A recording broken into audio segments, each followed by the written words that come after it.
Question 10 কি দিয়েছে তলৰ দশমিক সংখ্যাবোৰৰ বর্গমূল নির্ণয় করা। কোশ্চেন 1 কি দিয়েছে 12:2.5 দিয়েছে। প্রথমতে আমি ইয়াক কি উলাব লাগে বর্গমূল উলাব লাগে।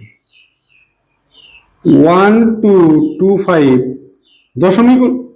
আমি যদি গুছাই দিও এই পয়েন্টৰ কারণে কি হয় 1 হয়, এটা ঘরের কারণে এটা 0 আর এটা ঘরের কারণে আর এটা 0 হয়। এতিয়া আমি উৎপাদক কৰি চাম 1 2 2 5 5 হৰণ কৰিম 12 ৰ মাজত কিমান বাৰ যায় 2 বাৰ। কিমান হল 12 ৰ পৰা 10 মাইনাস হল কি থাকিল 2 আৰু এইটো 2 আহিল কিমান বাৰ যাব 4 বাৰ 20 কিমান থাকিল 2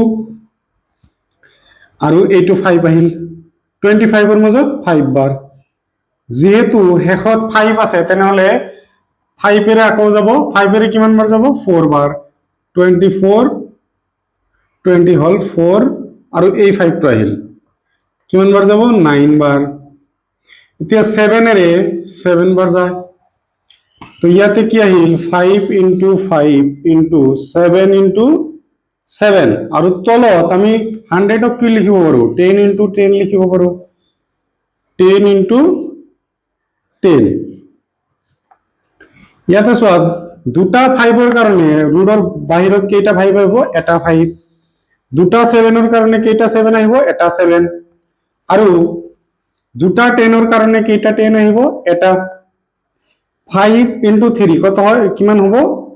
35 বাই 10। এটা 0 ৰ কাৰণে কেইটা কেই ঘৰ আগত দশমিক হ'ব এক ঘৰ আগত হৈ গল। নেক্সট কোশ্চেন 2 কি দি আছে 24.01 ইয়াৰ ৰুট ওভাৰ উলিয়াব লাগে। কেনেকে ওলাম 2401 এই পয়েন্টৰ কাৰণে কি হ'ব 1 এটা ঘৰৰ কাৰণে এটা 0 আৰু এটা ঘৰৰ কাৰণে আৰু এটা 0। ইয়াত ওপৰটোৰ আমি উৎপাদক উলিয়াই চাও। শেষত যেহেতু অযুগ্ম সংখ্যা আছে 3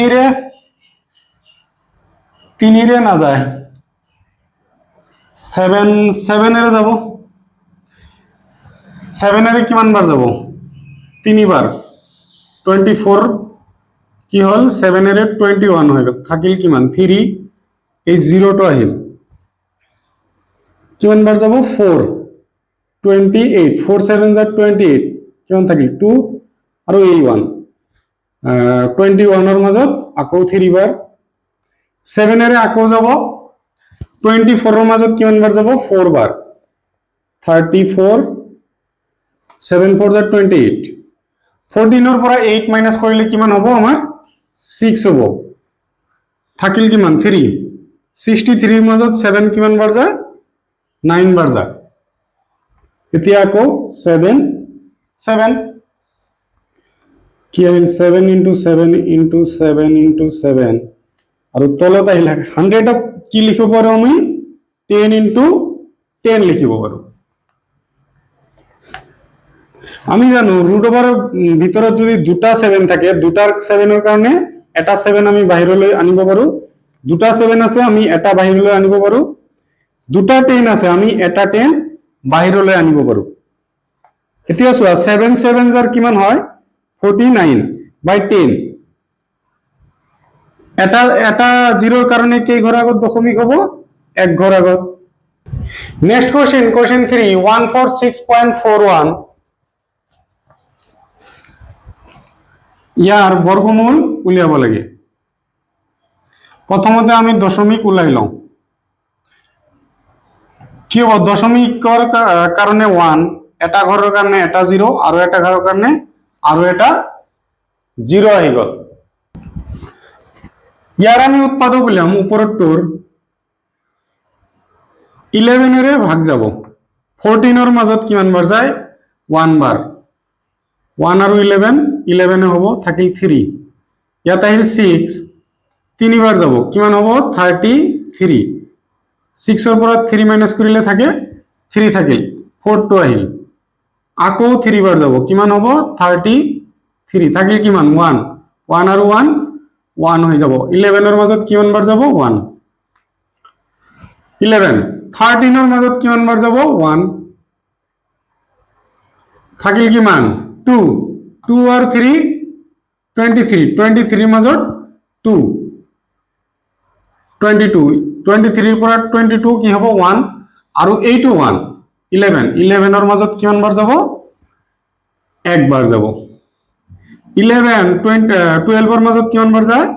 1 বাৰ থাকিল কিমান 1 1 আৰু 1 11 ৰ মাজত 1 বাৰ তেনেহলে 11 into 11 into 11 তলত আহিল 100 সৰি 100ক আমি কি লিখিব পাৰো 10 into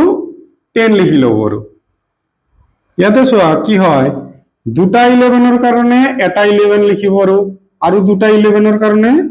আমি এটা 11 বাহিৰলৈ লিখিব পাৰো দুটা 10 আছে এটা 10 হৈ যাব ইয়াতে চোৱা 11 into 11 কিমান হয় 1 to 1 তলত আছিল 10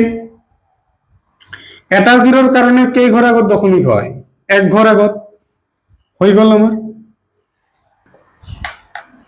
নেক্সট কোশ্চেন 4 ত আমাক কি কৈছে 102.01 ক বর্গমূল উলিয়াব দিছে সো ইয়ারে আমি প্রথমতে দশমিকটো উঠাই লও দশমিক আমি কেনেকে উঠাও উপৰটোৰ কাৰণে তলত পূৰণ কৰিব লাগে আমাক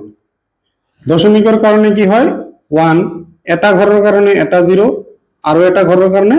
আৰু এটা 0 ইয়াক আমি কি লিখিব পাৰো 101 into 101 আৰু বাকি বেলেগৰে না যায় 101 into 000 আৰু এক ঘর ক্যান্সেল যাব 101 তো আমার কি হবে 1 এটু হয়ে গেল 0 কি বল 201 মিলি গৈছে আমার উপরত কি লিখিব পাৰো 101 into 101 তলত কি হ'ব 100 কি লিখিব পাৰো 10 into 10 দুটা 101 ৰ কাৰণে আমি এটা 101 ৰুট ওভাৰৰ বাহিৰত লিখিব পাৰো 10 আৰু 10 ৰ কাৰণে কি লিখিব পাৰো এটা 10 আমি জানো এটা 0 ৰ কাৰণে এক ঘৰ আগত দশমিক বহে